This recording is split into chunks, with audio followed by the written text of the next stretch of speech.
Bom dia, pessoal. Então, hoje, ao invés de estar explicando conteúdo novo, eu optei por a gente estar tentando fazer uma correção via videoaula, para tentar não acumular tantas atividades, né? Porque eu já passei 3 atividades diferentes do livro, então eu vou tentar fazer a correção via videoaula para ver se essas atividades não acumulam, tá? Aí vamos ver se funciona essa correção, tá? Eu vou começar a corrigir as atividades da página 144 e 145, que vai do número 1 ao 8, tá? Eu trouxe as imagens das questões para tentar facilitar um pouco. Vou fazer uma correção oral e aí eu quero que vocês tenham a cópia. Quero que vocês copiem essa correção, corrijam a correção no caderno de vocês e me enviem as imagens para comprovar que vocês realmente corrigiram, para comprovar que vocês realmente fizeram essa correção, essa atividade, tá? Vamos lá. Eu não vou ler o texto com vocês, porque senão a gente vai tomar muito tempo. Na primeira questão, o texto lido apresenta informações sobre uma descoberta científica. Lembrando que o texto é aquela reportagem sobre as espécies recém-descobertas no Pico da Neblina e que já correm risco de serem estranguladas. O que é isso? As espécies que foram descobertas que correm risco de ser extintas. Por quê? Dentro da reportagem está falando as causas dessa possível extinção dessas espécies recém-descobertas, tá? Na letra A está pedindo para vocês identificarem, no primeiro pontinho, a descoberta que foi relatada. Qual é a descoberta que foi relatada? A descoberta de 9 novas espécies no Pico da Neblina. Aí vocês têm que colocar a quantidade de espécies e falar onde que elas foram descobertas. Quem fez essa descoberta? Quem fez essa descoberta também está no texto. Foram os biólogos, pesquisadores da Universidade de São Paulo que fizeram essa descoberta. No terceiro pontinho, como ela foi feita? Ela foi feita a partir de uma expedição dos cientistas ao Pico da Neblina, tá? Então, conseguiram acompanhar, tá tudo certinho. Se não estiver conseguindo acompanhar, me chama no privado ou deixa um comentário aqui nesse vídeo, tá? Falando que não conseguiu acompanhar, tudo bem? Na letra B, os dados permitem que o leitor verifique se as informações são verdadeiras? Está perguntando isso para vocês. Aí vocês vão responder sim ou não. A resposta correta é sim. Por quê? Está pedindo para a gente justificar. Porque são citados os nomes dos pesquisadores, da universidade, que é uma universidade renomada, os pesquisadores também são renomados. Isso dá a credibilidade e cita também o local, a data. Então, tudo isso é a justificativa da resposta, tá? Na C, de que modo o leitor poderia confirmar a validade dos fatos? O leitor pode buscar fontes, como páginas eletrônicas da universidade. Está citando aqui de qual universidade que é. Uma das formas do leitor confirmar a validade dos fatos é estar visitando a página da universidade, tá? Na questão número 2, pede para vocês relerem o parágrafo que abre a matéria, tá? Assim, a cena de um urso polar angustiado, ilhado num iceberg cada vez menor. É imagem símbolo do impacto do aquecimento global. Poderá se reproduzir com cenário e vítimas diferentes no ponto mais alto do Brasil, o Pico da Neblina, no Amazonas. Na letra A, o início da reportagem anuncia o tema do texto. Qual que é o tema do texto? O tema do texto não é a descoberta das espécies, lá das novas espécies. O tema, o assunto principal do texto é qual? É o aquecimento global. Que o aquecimento global que pode causar essa destruição das novas espécies, tá? Na B, com que objetivo a cena do urso polar angustiado é evocada para abrir a reportagem? O objetivo é o quê? É causar uma certa comoção ao leitor, é apelar para o sentimento do leitor. Então, por isso, essa imagem do urso polar ilhado, tá? Na C, qual seria o novo cenário E quem seriam as novas vítimas desse tipo de problema, segundo a reportagem? Aí entra a questão do título, a questão das informações que são dadas no título e no subtítulo da reportagem, que é o quê? O novo cenário seria o pico da neblina e as novas vítimas seriam essas novas espécies que foram recém-descobertas, tá? Na letra D. Esse modo de iniciar o texto cria que efeito no leitor? A intenção é capturar a atenção do leitor e a sua sensibilidade, tá? Na letra E, pede para vocês reescrever o enunciado a seguir no caderno, completando com a opção adequada ao mostrar que o fato a ser discutido também ocorre em outro lugar e com outros animais. Esse parágrafo pede para vocês reescreverem. Não sei se vocês estão vendo que aqui, como eu tirei foto, foi do meu livro e a foto foi à noite, então não ficou muito boa. Mas aqui já aparece o xizinho na alternativa correta, que é a terceira bolinha, que situa a reportagem em um contexto mais amplo. Essa é a alternativa correta, tá? Na questão número 3, releia o 6º parágrafo, e pede para a gente estar relendo. Ele conta que um dos principais objetivos da expedição era entender como os animais, sem qualquer parentesco com espécies que habitam as áreas baixas de floresta, foram parar na montanha. A resposta ajudará a explicar como a Amazônia se tornou o ambiente mais biodiverso do globo e como poderá ser afetado pelas alterações climáticas. É apenas um parágrafo e agora vem as questões sobre ele. Na letra A. Na letra A está assim. Quem é o ele a quem a primeira oração do parágrafo se refere? Quem é o ele? Ele conta que um dos principais objetivos da expedição. Ele quem? O zoólogo Ivan Prates.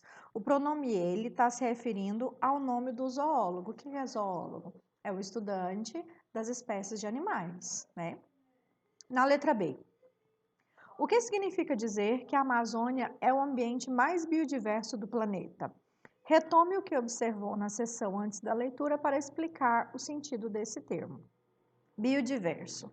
Bio significa vida e diverso corresponde a diferente. Então, o que quer dizer isso?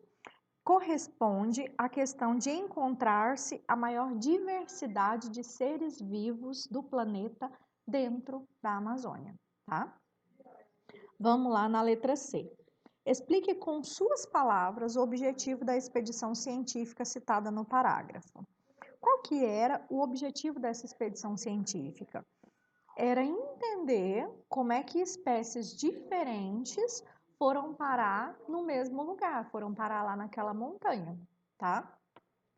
E aqui na letra D, pede para reescrever no caderno a afirmação a seguir, completando-a com as opções adequadas.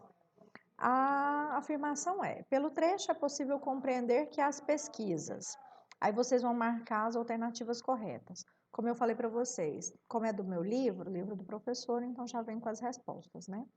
Então a alternativa correta é a primeira e o terceiro pontinho. Podem ajudar a compreender as consequências do aquecimento global e buscam compreender a biodiversidade da Amazônia. Aí a gente vai passar para a letra E.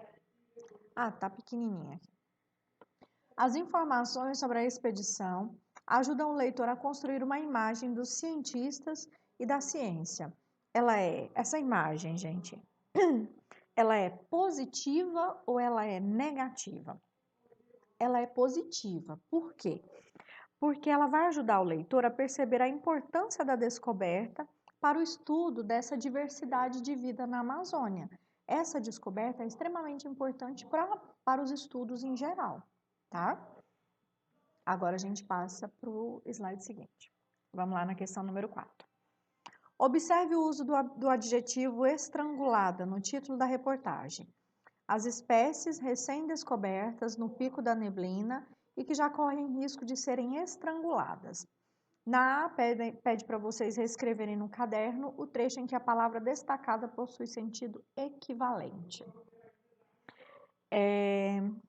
Tá? Organismos de montanha são especialmente vulneráveis às mudanças climáticas ou sufocadas pelo aumento da temperatura e pelo avanço de uma floresta onde não são capazes de sobreviver, ou como uma espécie extremamente adaptada a climas frios, ou a última bolinha. As análises permitiram descobrir quando as espécies aparentadas se diferenciaram. A alternativa correta é a segunda, né? Elas vão ser estranguladas por quê? Porque elas vão ser sufocadas pelo aumento da temperatura e pelo avanço de uma floresta onde não são capazes de sobreviver. Esse estranguladas está se referindo à questão delas não serem capazes de sobreviver naquele lugar. Na letra B. Por que o texto emprega sinônimos para falar sobre as características das espécies? O sinônimo, gente, a gente usa para quê? Para evitar repetição. Então, nesse caso, o sinônimo é usado também para isso, para evitar repetição, tá? Na questão número 5. As novas descobertas científicas costumam ser festejadas, pois mostram o avanço da ciência. Na A. Por que essas descobertas costumam ser abordadas em reportagens? Por que vocês acham isso? Porque, gente, as reportagens, elas divulgam os resultados das pesquisas para a população em geral. O objetivo da reportagem é só não divulgar a informação, mas divulgar os dados da pesquisa também, tá? Na letra B, a reportagem mostra a descoberta com entusiasmo, tristeza ou neutralidade. Aí pede para vocês explicarem. Eles ficam felizes com essa descoberta? Eles ficam tristes, né? Ou eles são neutros em relação à descoberta? No caso dessa reportagem, eles falam com neutralidade, eles se mostram neutros, porque eles relatam sem demonstrar emoção, sem demonstrar ameaça, sem demonstrar as razões do aquecimento global. Eles simplesmente contam os fatos, né? Eles se mostram neutros. Na 6. Um dos intertítulos do texto é Enigmas Científicos. Veja o significado da palavra enigma em um dicionário. Enigma quer dizer questão, pergunta, problema difícil de entender e de resolver. Na letra A está falando assim, com base no significado da palavra, por que é possível afirmar que os cientistas dessa expedição estão diante de enigmas? Por que vocês acham que eles estão diante de enigmas? Porque eles buscam compreender questões extremamente difíceis que envolvem fenômenos ocorridos há milhares de anos atrás. Por isso que são chamados de enigmas. Na letra B, que afirmação do zoólogo Ivan Prates confirma que as questões pesquisadas são enigmáticas? Tem uma das afirmações que ele fala assim, ó, é um grande mistério. Essa é uma das frases que justifica, tá? Na C, os recursos utilizados na reportagem para relatar a descoberta e esse intertítulo do texto reafirmam qual o papel da ciência e do trabalho dos cientistas? Reafirmam sim. Reafirmam que o trabalho científico é difícil e minucioso e que os cientistas precisam superar inúmeros obstáculos para conseguir as suas descobertas, para conseguir levar à frente as suas descobertas. Na questão número 7, de acordo com o texto, o pico da neblina é um tepui. Na letra A, o que isso significa em relação à sua formação? Que dados comprovam essa informação? Tepui significa que o pico é um tipo de montanha muito antiga, formada entre 4,6 bilhões e 542 milhões de anos atrás. Esses são dados que estão no texto, para a gente comprovar a resposta, tá? Na letra B, onde se localizam os tepuis? Eles são localizados entre o sul da Venezuela, a Guiana e o extremo norte do Brasil. Na C, uma das hipóteses sustentadas pelos cientistas é a de que, no passado, os tepuis eram conectados. Que fatos reforçam tal hipótese? O fato de que algumas das novas espécies descobertas só terem parentescos com espécies que ficam em outros tepuis bem diferentes. Espécies que foram descobertas nesse pico da neblina elas só têm espécies correspondentes em outros picos de outros lugares do mundo, no caso da Venezuela e da Guiana. Na letra C, uma das hipóteses sustentadas pelos cientistas é a de que, no passado, os tepus eram conectados. Que fatos reforçam tal hipótese? É o que eu acabei de falar. Desculpa, eu repeti a pergunta. Na 8. Antes de fazerem descobertas, os cientistas elaboram perguntas. Observe as perguntas que estão nos parágrafos 12 e 13. Tem duas perguntas ali. A primeira, como explicar que um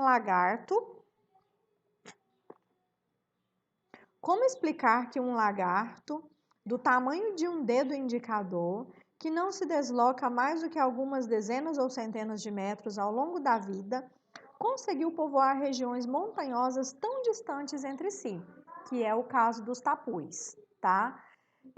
E a segunda pergunta, como uma espécie extremamente adaptada a climas frios de altitude conseguiu atravessar amplas áreas hoje ocupadas pela caatinga e por florestas baixas e úmidas? A segunda questão. Na letra A, está perguntando, que tipos de característica dos lagartos são considerados na primeira pergunta? E na segunda? Na primeira pergunta, considera-se o tamanho e a capacidade de locomoção do lagarto. E na segunda, é a questão da adaptação ao clima. Na letra B, o texto apresenta duas teorias que buscam responder a essas perguntas. Explique. A primeira teoria considera que a Amazônia antigamente foi uma floresta fria que serviu como um corredor entre as montanhas. E a segunda sustenta que as montanhas eram ligadas por um platô gigante. Então, essas montanhas, esses tapus, eram todos ligados. Essa é a segunda teoria. Na letra C, plausível significa o que é mais aceitável, mais razoável. Qual das teorias o pesquisador considera plausível? Ele considera plausível a teoria de que os tepus eram conectados por um platô. Eles eram sempre ligados. E na letra D, que argumento o pesquisador usa para mostrar que é difícil sustentar a outra teoria? Ele fala que a outra teoria ela é frágil, pois não há evidências de que a floresta fria, a floresta amazônica, tenha sido fria algum dia, tá? Pessoal, no mais é isso, tá? Quem chegou até aqui, dá um joinha, comenta no vídeo, para eu saber que vocês chegaram até o final da correção. Comenta lá no vídeo, comenta com seu nome, curte o vídeo e depois me manda as fotos, as imagens da correção, tá? Bom trabalho, beijo para todos, tá? Tchau!